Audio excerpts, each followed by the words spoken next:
भारतीय उपमहाद्वीप में 6ठी शताब्दी में कई राजपूत वंशों का उदय हुआ जिन्होंने उपमहाद्वीप के अलग अलग क्षेत्रों में शासन किया। इन्हीं राजपूत परिवारों में से एक था चौहान वंश, जो वर्तमान भारत के राजस्थान तथा उसके आसपास के क्षेत्रों में 6ठी से 12वीं शताब्दी तक शासन करता था। चौहान वंश अपने साहस और शौर्य के लिए जाना जाता था। इसी चौहान वंश के एक शासक जिन्होंने अपने वंश के मान सम्मान और यश को उच्चतम स्तर तक बढ़ाया तथा अपने साम्राज्य का भी विस्तार किया, वे थे ऐतिहासिक चौहान सम्राट पृथ्वीराज चौहान। वे इतिहास के एक ऐसे अविस्मरणीय पात्र के रूप में देखे जाते हैं जिन्होंने भारत के पूरे भविष्य को ही बदल कर रख दिया। उनके वीरता और साहस के किस्सों से भारतीय इतिहास के पन्ने भरे पड़े हैं, परंतु उनकी छोटी से भूल के कारण भारत का संपूर्ण इतिहास एक अलग दिशा की ओर पलट गया।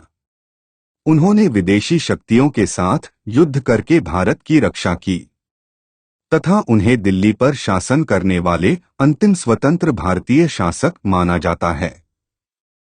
पृथ्वीराज चौहान की जीवन गाथा भारतीय इतिहास का एक अभिन्न और महत्वपूर्ण भाग है। इतिहासकारों ने उनके समय की जानकारी देने वाले विभिन्न साहित्यिक एवं पुरातात्विक स्रोतों का विश्लेषण करके ही उनके जीवन से जुड़ी महत्वपूर्ण जानकारियां प्रदान की हैं। प्राप्त जानकारियों की सत्यता की जांच एवं पुष्टि करने के बाद ही इतिहासकार उन्हें इतिहास लेखन में प्रयोग करते हैं, क्योंकि बहुत से स्रोतों में तत्कालीन लेखकों द्वारा किन्हीं कारणवश अतिशयोक्ति भी कर दी जाती थी, जो इतिहास के पुनर्निर्माण के कार्य में इतिहासकारों के लिए बाधा उत्पन्न करते हैं और भूतकाल में घटे घटनाओं तथा उनसे जुड़े तथ्यों की सत्यता पर प्रश्नचिन्ह लगा देते हैं। अतः बहुत ही सावधानी और ध्यानपूर्वक उपलब्ध जानकारियों का विश्लेषण करके एवं कई वर्षों तक शोध करके इतिहास निर्माता ऐतिहासिक पत्रों के जीवन गाथा को लिखते हैं और उसे इतिहास का एक भाग बना देते हैं। पृथ्वीराज जी के राज दरबार में उपस्थित एक श्रेष्ठ कविवर जिनका नाम चंदबरदाई था, के द्वारा रचित ऐतिहासिक कृति पृथ्वीराज रासो, जो उन्होंने 16वीं शताब्दी में ब्रजभाषा में लिखी थी, पृथ्वीराज चौहान के जीवन से जुड़े महत्वपूर्ण जानकारियां प्रदान करती है। पृथ्वीराज चौहान, जिन्हें पृथ्वीराज तृतीय और राय पिथोरा के नाम से भी जाना जाता है, वे भारत के मध्यकालीन चौहान वंश में जन्मे एक पराक्रमी वीर योद्धा थे। उपलब्ध जानकारियों के अनुसार पृथ्वीराज चौहान जी का जन्म 1166 में गुजरात में अपने ननिहाल में हुआ था। उनके पिता का नाम सोमेश्वर तथा उनकी माता का नाम रानी कर्पूरा देवी था, जो गुजरात में शासन करने वाले कालचुरी के चालुक्य राजवंश की राजकुमारी थी। पृथ्वीराज चौहान तथा उनके छोटे भाई हरिराजा दोनों का ही जन्म उनके ननिहाल गुजरात में हुआ, क्योंकि उनके जन्म के समय तक उनके पिता सोमेश्वर चौहान वंश के राजा नहीं बने थे। वे उस समय चालुक्य वंश के दरबार में सम्मिलित एवं कार्यरत थे। चौहान शासक पृथ्वीराज द्वितीय की मृत्यु के बाद सोमेश्वर जी को अजमेर का अगला चौहान शासक बनाया गया, परंतु वे ज्यादा दिनों तक राज नहीं कर पाए, क्योंकि युद्ध में लड़ते हुए सन 1177 ईस्वी में उनकी मृत्यु हो गई। अपने पिता की मृत्यु के समय पृथ्वीराज चौहान मात्र 11 वर्ष के एक बालक थे। उन्होंने अल्पायु में ही अपने पिता को खो दिया। पृथ्वीराज चौहान अपने ननिहाल में पलने बढ़ने के बाद अपने पिता द्वारा सिंहासन पर आसीन होने के पश्चात अजमेर आ गए थे। अल्पायु में ही अपने पिता की मृत्यु के पश्चात अपने राज्य के शासन की जिम्मेदारी उनके कंधों पर आ गई थी, परंतु उनकी आयु कम होने के कारण उनके शासन व्यवस्था की जिम्मेदारियां उठाने के काबिल बनने तक उनकी माता कर्पूरा देवी ने अपने विश्वासी मंत्रियों की सहायता से राज्य की शासन व्यवस्था का भार उठाया तथा राज सिंहासन की रक्षा की। क्योंकि महाराज सोमेश्वर की मृत्यु के पश्चात उनके परिवार के अन्य संबंधी राज सिंहासन प्राप्त करने में लग गए थे। जब वे 13 वर्ष के हुए तो उन्होंने अपने राज्य के सिंहासन पर 1179 में बैठा दिया गया, परंतु उस समय उनकी माता शासन व्यवस्था को चलाया करती थी। पृथ्वीराज चौहान जी ने 16 वर्ष के होने के बाद एक शासक की सारी जिम्मेदारियां अपने हाथों में ले ली और राज्य का नियंत्रण उनके हाथों में आ गया। उनके दादाजी चौहान शासक अनंगम जो दिल्ली पर शासन करते थे, उन्होंने भी अपने उत्तराधिकारी के रूप में पृथ्वीराज को ही चयनित किया, क्योंकि उनका अपना कोई उत्तराधिकारी नहीं था और इसलिए चौहान शासक अनंगम की मृत्यु के बाद दिल्ली का शासन भी पृथ्वीराज के हाथों में ही आ गया। पृथ्वीराज चौहान एक वीर और कुशल शासक थे। उन्होंने अल्पायु में ही शस्त्रकला में स्वयं को पारंगत बना लिया एवं एक पराक्रमी और प्रतिभाशाली योद्धा बन गए। वे पूरे भारतवर्ष में एकमात्र योद्धा थे जो शब्दभेदी बाण चलाना जानते थे। उनके अलावा ये कला रामायण के काल में हुए राजा दशरथ को ही आती थी। हमारे संपूर्ण भारतीय इतिहास में केवल ये दो ही वीर थे जिन्हें शब्दभेदी बाण चलाना आता था। पृथ्वीराज चौहान ने शासन व्यवस्था संभालने के बाद अपने राज्य विस्तार का कार्य प्रारंभ कर दिया। वे एक विशाल क्षेत्र में राज करना चाहते थे। उन्होंने अपने पराक्रम और सामर्थ्य बल पर अपने राज्य की सीमाओं का विस्तार किया और अपनी वीरता से सभी को परिचित कर दिया। उन्होंने तत्कालीन अन्य राजपूत राजवंशों से कई युद्ध किए तथा उन्हें जीतकर अपने राज्य का विस्तार किया। उनका साम्राज्य उत्तर में हिमालय की तलहटी से लेकर दक्षिण में माउंट आबू पर्वत श्रेणी की तलहटी तक फैला हुआ था। वर्तमान भारत के राजस्थान, पश्चिमी उत्तर प्रदेश, उत्तरी मध्य प्रदेश तथा दक्षिणी पंजाब के क्षेत्र उनके साम्राज्य में सम्मिलित थे। पृथ्वीराज चौहान कला के भी संरक्षक थे। उनके राज दरबार में कई विद्वान, कवि, चित्रकार और कलाकार उपस्थित थे। उनके राज दरबार में जयंका, जिन्होंने पृथ्वीराज विजय की रचना की, उनके अलावा विद्यापति गौड़, वागीश्वर जनार्दन, विश्वरूपा और चंदबरदाई शामिल थे।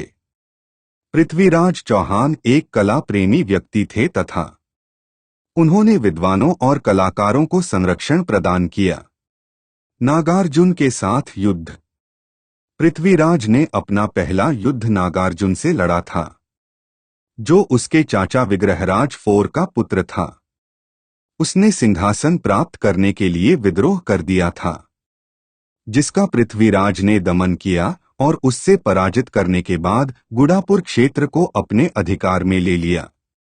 यह उसके जीवन की पहली विजय थी। चंदेलों के साथ युद्ध 1182 ईस्वी में जेजाभुक्ति प्रदेश के चंदेल शासक परमर्दी देवा को पृथ्वीराज ने पराजित किया था।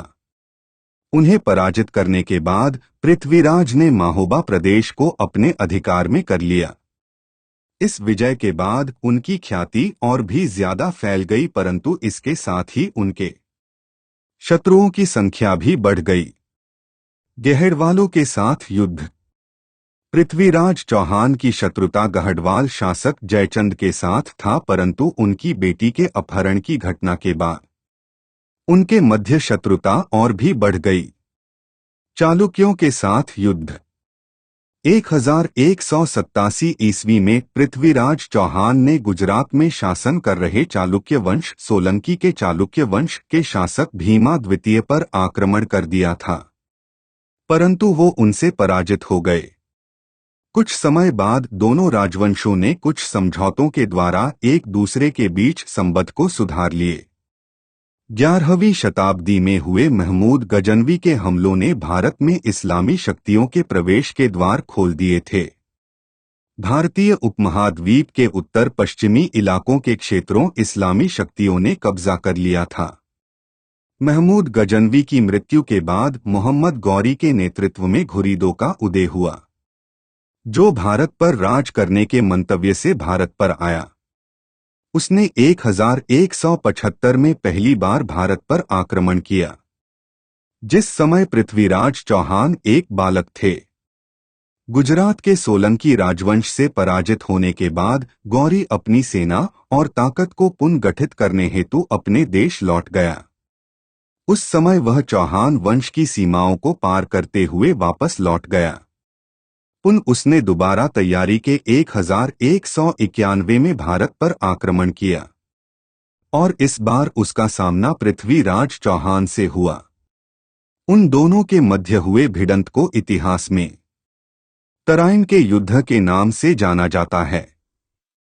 उन दोनों के बीच दो युद्ध हुए थे।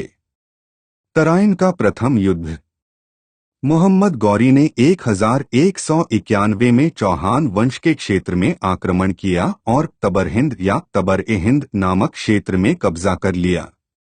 इस बात का पता जब पृथ्वीराज चौहान को चला तो वे आग बबूला हो गए और उन विदेशी आक्रमणकारियों को बाहर खदेड़ने के लिए निकल पड़े।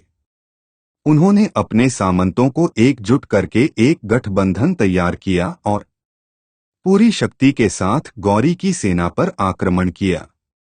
उन दोनों शक्तियों के बीच तराइन के मैदान में भीषण युद्ध लड़ा गया, जिसे तराइन के प्रथम युद्ध के नाम से जाना जाता है। इस युद्ध में गौरी की सेना पृथ्वीराज की सेना से हार गई तथा गौरी बुरी तरह से घायल हो गया, जिस कारण वो अपने देश दोबारा भाग गया।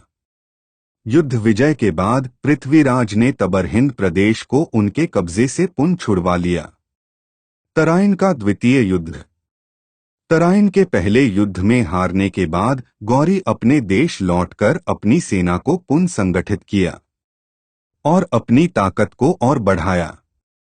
इसके विपरीत पृथ्वीराज चौहान ने विजय प्राप्त करने के बाद भविष्य में पुनः विदेशी आक्रमण होने की चिंता को छोड़ भोग विलास में ही अपना समय व्यतीत किया। उन्होंने भारत के उत्तर पश्चिमी भाग को सुरक्षित करने के लिए कोई भी कदम नहीं उठाए और न ही उन्होंने भविष्य में होने वाले किसी युद्ध के लिए अपनी सेना को तैयार किया। उनके संबंध पहले ही अन्य राजपूत राजवंशों के साथ साम्राज्य विस्तार की नीति के कारण बिगड़ चुके थे। इन परिस्थितियों के मध्य अपनी शक्ति को सुदृढ़ करके 1192 में गौरी ने दोबारा पृथ्वीराज चौहान पर आक्रमण कर दिया। इस बार युद्ध में पृथ्वीराज की शक्ति गौरी के सामने काम पड़ गई। पृथ्वीराज के पुराने दुश्मन गहड़वाल शासक जयचंद ने भी गौरी को सहायता प्रदान की ताकि वो पृथ्वीराज से अपना बदला ले सके। इस युद्ध में पृथ्वीराज को हार का सामना करना पड़ा और वह गौरी द्वारा बंदी बना लिया गया। तराइन के इस युद्ध के बाद भारत में इस्लामिक शक्तियों का राज स्थापित हो गए। तराइन के युद्ध में मोहम्मद गौरी के हाथों पराजित होने के बाद पृथ्वीराज चौहान गौरी के सैनिकों द्वारा बंदी बना लिए गए थे। पृथ्वीराज की मृत्यु के संबंध में अनेक कोई सटीक जानकारी उपलब्ध नहीं होती। अलग अलग स्रोतों में अलग अलग कहानियां बताई जाती हैं। कुछ में ऐसा वर्णित है कि गौरी ने युद्ध जीतने के बाद पृथ्वीराज को मार डाला था। चंदबरदाई में ऐसा उल्लेख किया गया है कि युद्ध में हारने के बाद पृथ्वीराज को बंदी बनाकर उनको जेल में कई यातनाएं दी गई।